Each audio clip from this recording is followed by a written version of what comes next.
All right, everybody, welcome to my desk. As you can see, I have a lot of cards out, and the reason for that is this is a how to play video.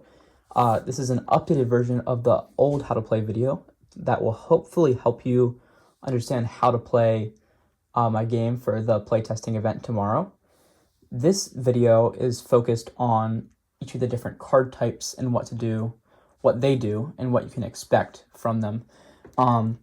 So first off, I'm just going to kind of go over a brief summary of what each card is, or what each card type is. So first off, we have ability cards. These have a green background. They also have this exclamation point symbol. And you play them, and then once they are played, you can activate them during your turn so that you can they're kind of like spells, they're instantaneous, and they can affect how your opponent plays the game, usually makes them discard cards, stuff like that. Some of the ability cards are themed for the archetype. This deck that you'll be playing with in the playtesting thing is the Flame archetype, so you'll learn more about that soon. Then we have upgrade cards. These are cards that are kind of like permanent buffs. Some of them you play on the cards, some of them you play on the table, and the ones that you play on the cards affect those cards for the better usually. The ones that you play on the table are usually for like a kind of continuous effect for the rest of the game that will help you. And the thing about upgrade cards is that you usually cannot destroy them, or your opponent cannot destroy your upgrade cards, but you can discard them occasionally. Then we have weapon cards. Weapon cards you play, and then similar to ability cards, you can also activate them on your turn. And you can use these to get rid of your opponent's mayhem cards. Next up, mayhem cards. These are the simplest of them all. You just play them, and you get points by playing them in order to win the game. So now I'm going to go more in-depth on each of these card types, so stick around for that. Alright, so the first card type I want to talk about is mayhem cards. You play mayhem cards to get points in order to win the game. And to keep track of your points, you simply use a d20, and say you have 3 points, you just flip to 3 and have that face up so that you can see how many points you have. And once you get to 20 points, you win the game. So this is how you're going to be racking up points. You're going to be playing these mayhem cards. There's 5 different levels. The most basic level is level 1. There's 5 of those, as you can see here. Then there are 4 level 2s, 3 level 3s, 2 level 4s, and 1 level 5. So that's kind of how the rarity works for these cards. And it's literally as simple as you just play them from your hand onto the playing field or whatever surface you're playing on, and then you change your die so that it matches how many you have out at the moment. So I realized during editing that part of this is kind of confusing. So what you're really looking at here is this number in this little circle, which again looks different on the digital template that you will be using to play. But that number is how much you're going to add to the die. So if I only had this level 4 out on the playing field, it's the only mayhem card that I have, then I'm just going to have 4 points. If I have this one and say, let me get another one. This one, that's 2, so 4 plus 6, or 4 plus 2 equals 6. So I would have 6 on my die. So that's how that works. It's not how many mayhem cards you have out, it's how many points you have on the mayhem cards in these little circles. Now, next up, we have weapon cards. Weapon cards are similar to mayhem cards in that they have different levels. The most basics are level 2s, so there's 2 level 2 cards. There's no level 1 weapon cards. Then there's 1 level 3, 1 level 4, and 1 level 5 that you can find in your deck. The ways these work is you play them to the table, and on your turn, you may use an action to activate them, and by activating them, you can destroy your opponent's mayhem cards. You'll only be able to activate one at a time, or one per turn, rather. So, for example, say you activate the level 4 attack, or weapon card, sorry, on your opponent's level 4 card. Because this is a level 4, and this is a level 4, you can use this to attack that. If this was a level 3 and this was a level 4, however, you cannot use it. It has to be either equal to or above the amount of the card that you're destroying. And when you use this to attack, after using it, you discard it to the bottom of your deck. There's no discard pile, you just discard to the bottom of your deck. And then you will, your opponent will discard their card to the bottom of the deck that you just attacked. Next up, we have the upgrade cards. These are cards that you play either onto cards or just in the playing field anywhere that will either affect the cards you play them on or just affect your game in general. So I'm going to go over several different types. So for example, we have the kind of fire archetype cards that are found in the flame set that this set is a part of, that this deck is a part of. These affect the flame archetype and how it plays cards. Then we have these other ones which can really affect anything. Some special ones I want to go over are Shield. You can play this onto a mayhem card, and that card cannot be attacked by the other player. There's also Lock, which you can play onto a mayhem card. That card cannot be stolen, which I'll get to how you can steal later. There's some cards which you can use at the end of your turn, like Gambling.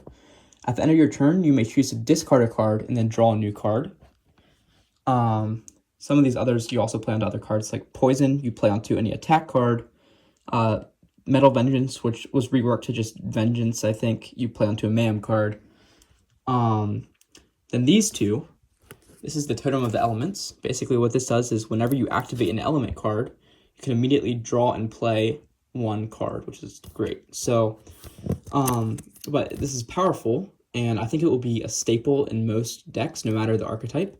So the reason that's the reason I've split it up into two here. So as you can see, you need to actually collect both of these cards. You need to play both of these cards to be able to get that effect. Now to go back to these, for example, we have the Ring of Fire here. After you burn your opponent, they must reveal and discard one card from the draw pile. For each mayhem point, they have more than you. So these play around the burn mechanic, which I'm about to go over with the ability cards. But these would not be good to have. These would not be good upgrade cards to have if you are not playing with fire in your deck, because they only work around fire, if that makes sense. Now for the ability cards, which are probably the most complicated cards to actually talk about. So these cards, you play them, and then once they are played, you can activate them similarly to weapon cards. When you activate a card, you basically read what its effect says, carry out that effect, and then you discard the card that you activated. So for example, say you wanted to use Steal, you would, as it says here, take one of your opponent's Mayhem, Attack, or Action cards, which are now ability cards, which are these. So say my opponent had this card, the Tactical Takedown, and I wanted to steal that from them to ensure that they can't use it so that I can. I would use Steal as long as it's out my playing field, which in this example it is. I would discard it to the bottom of my deck, and then I would bring this card from my opponent to my playing field. But yeah, so that's how like that playing of it works. I'm going to go through some other cards here. Tactical Takedown, you can choose one of your opponent's ability cards to discard. So you can like actually just like say, oh, so if your opponent has this card and you don't want them to have that, you can use your Tactical Takedown, discard it, and then they have to discard this card because that's the card that you chose because it's an ability card in their play field.